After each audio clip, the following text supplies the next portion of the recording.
तो भई आज बहुत सौभाग्य की बात है कि सतपाल जी आए हैं थैंक यू। और ये कुछ महीने पहले आए थे। और भई ये इस चैनल से जितने आप लोग जुड़े हुए हैं, आप लोगों का बहुत-बहुत धन्यवाद। क्योंकि आप लोगों के कारण ऐसे-ऐसे लोगों से मुलाकात हो रही है जो कि सपने में भी मैंने नहीं सोचा था। तो मैं थोड़ा-सा ब्रीफली परिचय दे दूँ। तो सतपाल जी इंजीनियर हैं, बहुत क्रिएटिव हैं और अपने दिमाग से, अपने हाथ से चीज़ें बनाते हैं, नई-नई मशीनें। तो पिछली बार जब वो आए थे, तो यहाँ बात चल रही थी कि भई कई बार इंटरनेट एक्सेसिबल नहीं होता क्योंकि बिजली नहीं होती। तो इन्होंने बोला कि मैं तो यही काम करता हूँ। तो ये इन्वर्टर एक खुद डिज़ाइन करके लाए।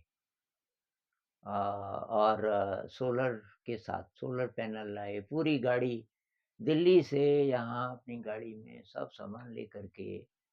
तो एक तो मदद करना हुआ लेकिन एक जो उसके पीछे जो फीलिंग है, जो वाइब्रेशन है इनकी, तो कमाल की।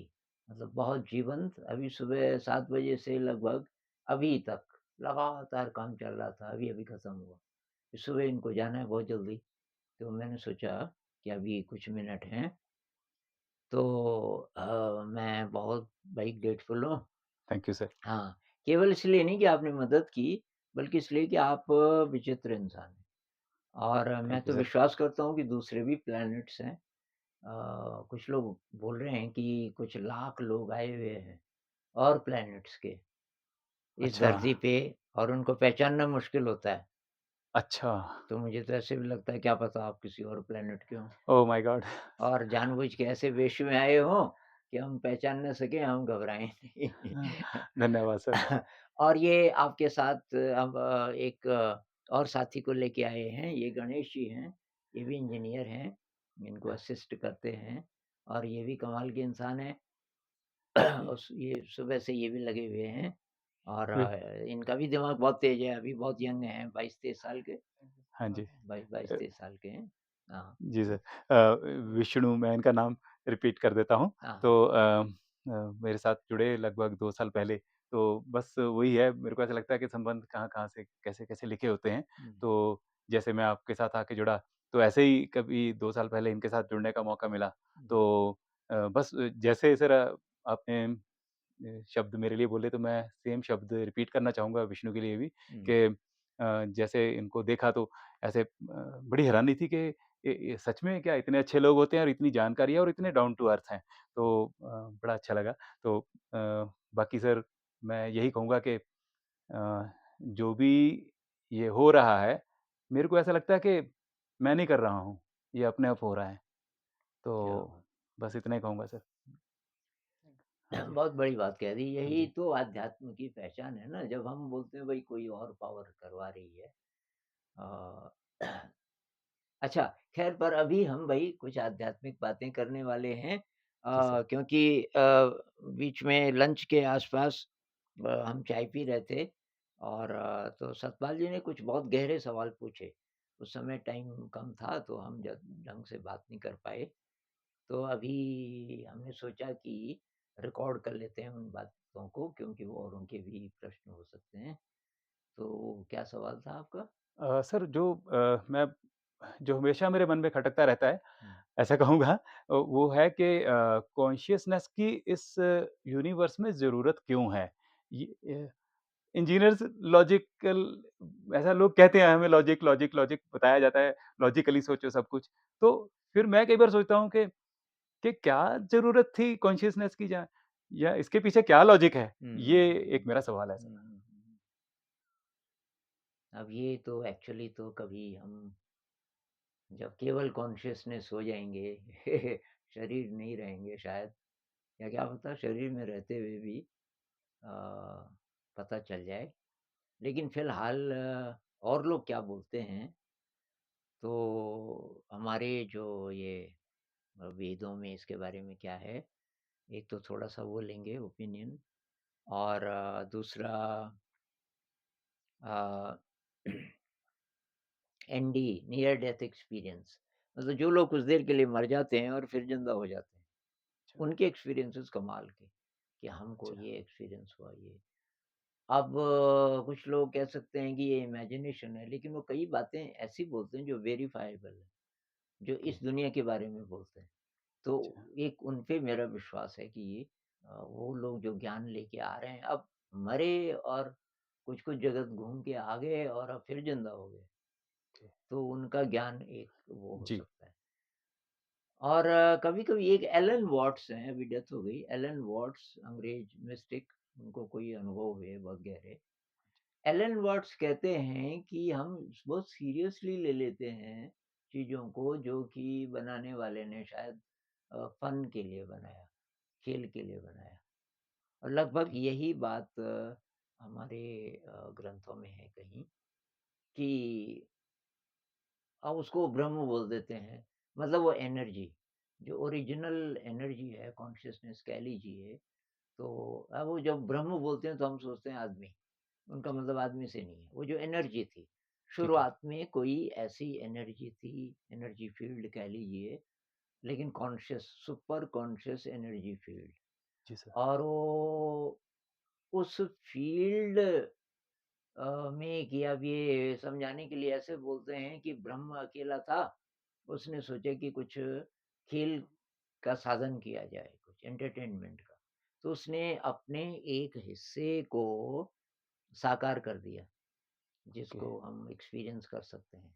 अच्छा, और उसमें ऐसी चैलेंज डाल दी कि जो भई साकार वाला है, उसमें जो सुप्रीम जो बीइंग है, वो इंसान होगा और वो इंसान क्या पता कर सकता है जब तक कि शरीर में है कि मैं ही वो हूँ, ओरिजिनल अच्छा, है, मैं ही ब्रह्म हूँ, हम एक अच्छा, ही हैं। ठीक है। एक ही हैं जैसे कि ब्रह्म खुद ही को देख रहा है, अच्छा, ब्रह्म खुद ही को देख रहा है हमारे थ्रू।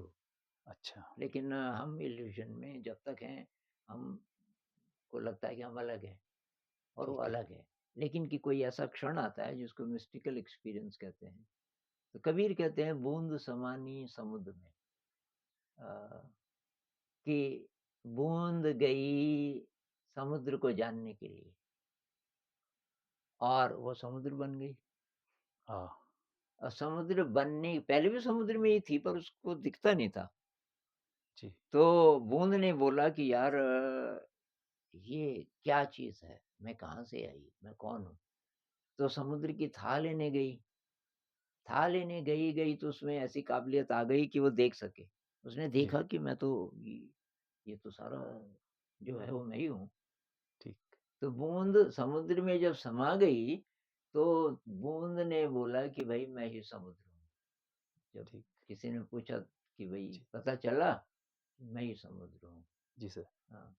तो इस तरीके से हम देखें तो और ये कहते हैं ना अहम ब्रह्मास्मि, हमारे ऋषि मुनि बोल गए अहम ब्रह्मास्मि, मैं ही वो हूँ, ओके, सुपर कॉन्शियसनेस मैं ही हूँ जो कि शुरुआत से है। और शुरू कब हुआ कि बिगिनिंगलेस, अनादि, ठीक, अनादि बोलते हैं, आदि मतलब बिगिनिंग, जी सर, जिसका कोई बिगिनिंग नहीं है। जी बिल्कुल, अनंत जिसका कोई अंत नहीं होगा। जी बिल्कुल, अनादि, अनंत, अगोचर, अगोचर का मतलब उपनिषदों में कई तरीके से है कि वो जाता है और नहीं जाता। वो अच्छा, सबसे नज़दीक है और सबसे दूर है, पैराडॉक्स में बोलते हैं उसको। अच्छा, और वो इसलिए बोलते हैं कि वो अवेलेबल है, हमारे पास है, शायद वही बोल रहा है हमारे थ्रू, लेकिन फिर भी हमें पता नहीं चलता। तो वो कहते ठीक, हैं कि ये खेल है, ये प्ले है और ये ब्लिस का खेल है। ब्लिस में से सब पैदा होता है, ब्लिस में विचरण करता है, फिर ब्लिस में समा जाता है। ये सब आनंद की लीला है एक तरीके से। लेकिन हम विचलित हो जाते हैं कि फिर वो वर्ल्ड वॉर कैसे हुआ, ये कैसे हुआ, वो कैसे हुआ? ये वो सब खेल का हिस्सा है, जी सर, जैसे कहानी में होता है। विलेन ही ना हो, कोई ड्रामा ही ना हो, जी सर, तो फिर कहानी कैसे बनेगी? हाँ जी, तो वो ऐसा बोलते हैं। ठीक है सर, थैंक यू मेरे क्वेश्चन का तो मेरे को आंसर मिल गया। और सर आपका कोई क्वेश्चन है? नहीं। नहीं है? आपको तो ख़ैर आपका तो नाम मेरी ही ज़्यादा विष्णु है। हाँ जी। तो आपका क्या सवाल हो सकता है? मेरे पास ज़्यादा अभी एक्सपीरियंस हुआ नहीं है लाइफ़ का तो नहीं हम भी अंदाज़ ही लगा रहे हैं, क्योंकि एक्चुअली तो जब पर मैं एनडी की बात कर रहा था, ये बहुत कमाल की चीज़ है, मुझे नहीं था पता 4-5 साल पहले पता चला। तो ये बहुत सारे वीडियोज़ हैं यूट्यूब में, पर एक है अनीता मूरजानी, आप देखना उसके वीडियोज़। अच्छा सर। अनीता मूरजानी, वो भारत भारत की थी, भारतीय मूल की और शायद हांगकांग में अ, बचपन से वहीं रही, वहीं उसकी शिक्षा हुई और उसको कैंसर हो गया था। अच्छा, उसके बच्चे भी थे, पता नहीं 45-50 साल की रही होगी जब, तो कैंसर हो गए थे। वो कहती कि नींबू के दाने के बराबर उसके गले से लेके और छाती, पेट तक वो दाने थे कैंसर के और आखिरी स्टेज थी, लास्ट स्टेज और फिर हॉस्पिटल में वो कोमा में थी अब। हॉस्पिटल वालों ने एक रात को बोला कि ये आखिरी रात है, क्योंकि पूछा कि इसको कोमा में रखना है क्योंकि कोई उम्मीद नहीं है। ओके। तो फिर घर वालों ने शायद बोला कि कोई उम्मीद नहीं है तो इसको रख के फ़ायदा क्या है? तो उन्होंने कहा आज आखिरी रात है तो ये कोमा में, फिर भी किसी को दर्शन करने हैं आखिरी हाँ, दर्शन तो बुला लो। जो उसका भाई वो बॉम्बे से वो भारत में था, बॉम्बे से चला और उसके और रिलेटिव्स कहाँ-कहाँ से और एक टाइम ऐसा आया रात को कि वो तो कोमा में थी तो वहाँ कोई नहीं था, कि अब ज़रूरत क्या है उस जी। मशीनें लगी हुई हैं, मशीनें चल रही हैं, अभी मतलब ज़िंदा रखा हुआ है ज़बरदस्ती हाँ जी। और उस बीच उसके प्राण निकल गए, जब कोई ओके। नहीं था उस कमरे में जी सर। और वो छत से देख रही है अपनी डेड बॉडी को। अच्छा, छत से देख रही है तो वो कहती है जब मैंने अपनी डेड बॉडी देखी, तब मुझे पता चला कि मैं मर गई और कि मैं अच्छा। इसको देख नहीं पा रही थी कि फिर देख कौन रहा है। मतलब मेरा किसी प्रकार का कोई शरीर था या कॉन्शसनेस थी, जी सर। या जो कि छत से देख रही थी और फिर क्या अचानक फिर तब तक एक डॉक्टर आया, कोई सीनियर डॉक्टर जो उसने पहले नहीं देखा था हाँ जी।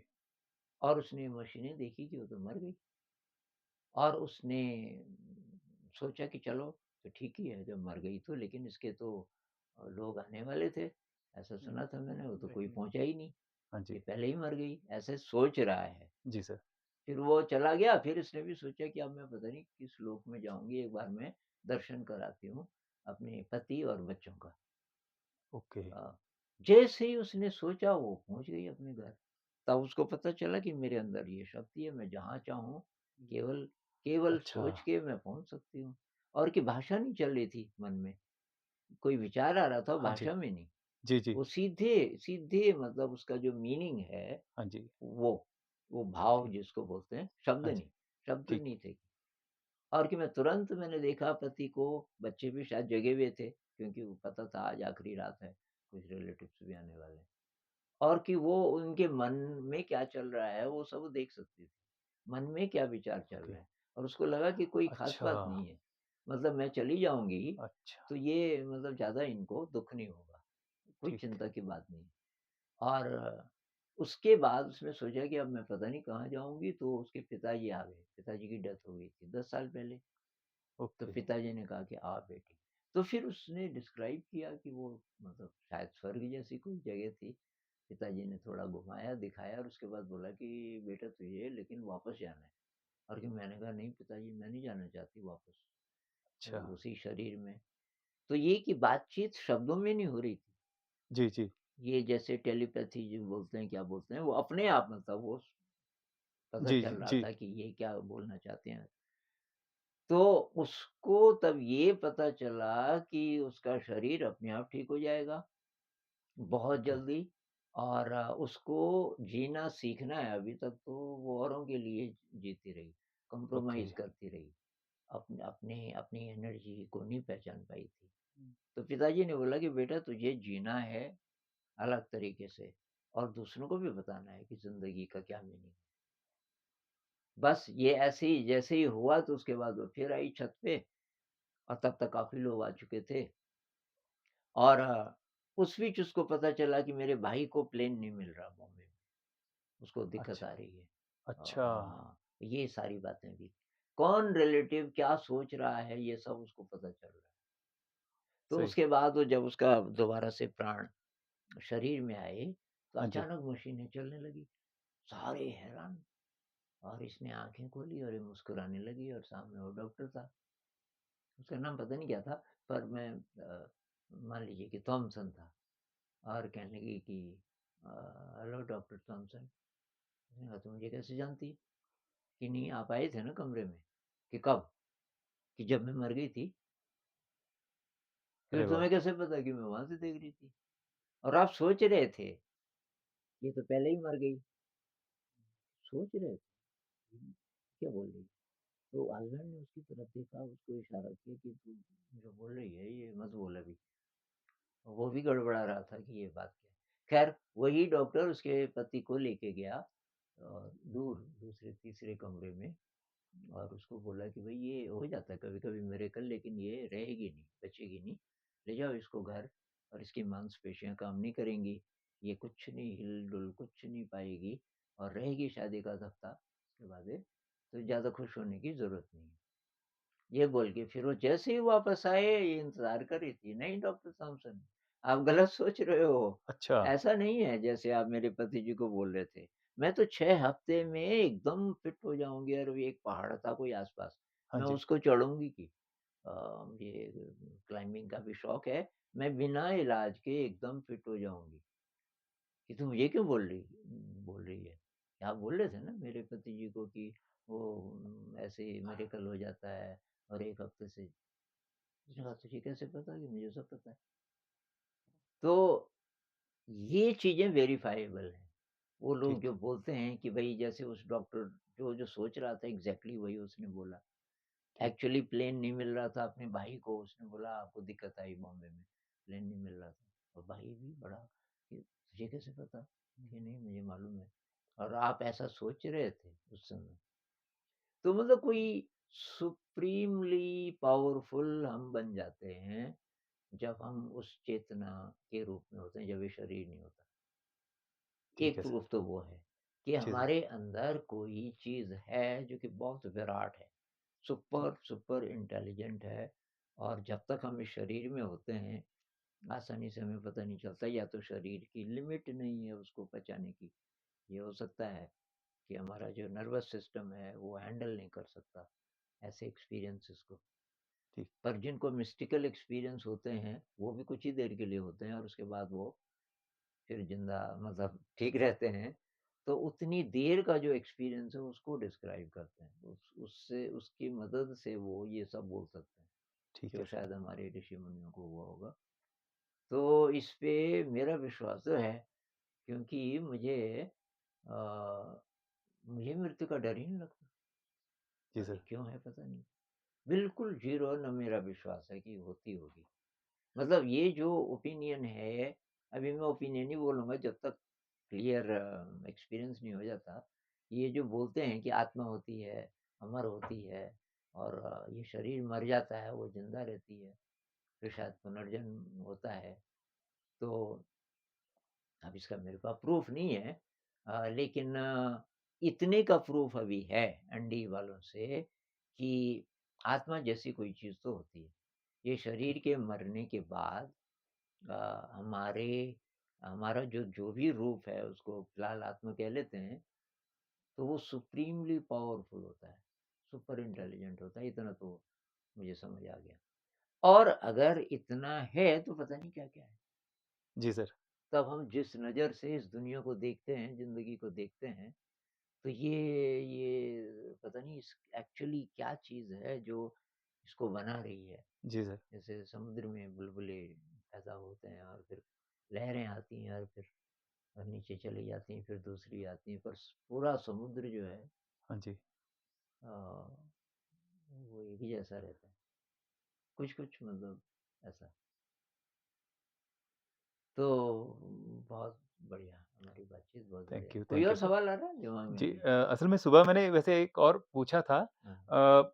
ये था रिलेटेड टू जो हमारे आईटी प्रोडक्ट्स अभी मोबाइल्स और हुँ, ये हैं, हुँ, हुँ। इनसे रिलेटेड था। तो मैंने देखा कि आजकल बच्चे बहुत अट्रैक्ट हो रहे हैं, वो उम, उसकी तरफ वो चीज़ है ही ऐसी कि उसके तरफ बहुत जल्दी हुँ, अट्रैक्ट हो जाते हैं। हुँ, हुँ, तो मेरे को ऐसा लगता है कि ये चीज़ इंसान को इंसान से दूर कर रही है। हुँ, हुँ, हम अपनी परिभाषा से भी दूर हो रहे हैं जिसको कहते हैं man is a social animal. हुँ, हुँ। तो तो हम अगर सोशल नहीं रहेंगे और मोबाइल के प्रति ही अट्रैक्ट होके रह जाएँगे, हुँ, हुँ, तो फिर हमारा वजूद रहेगा कि नहीं, ये एक मन में हुँ, हुँ।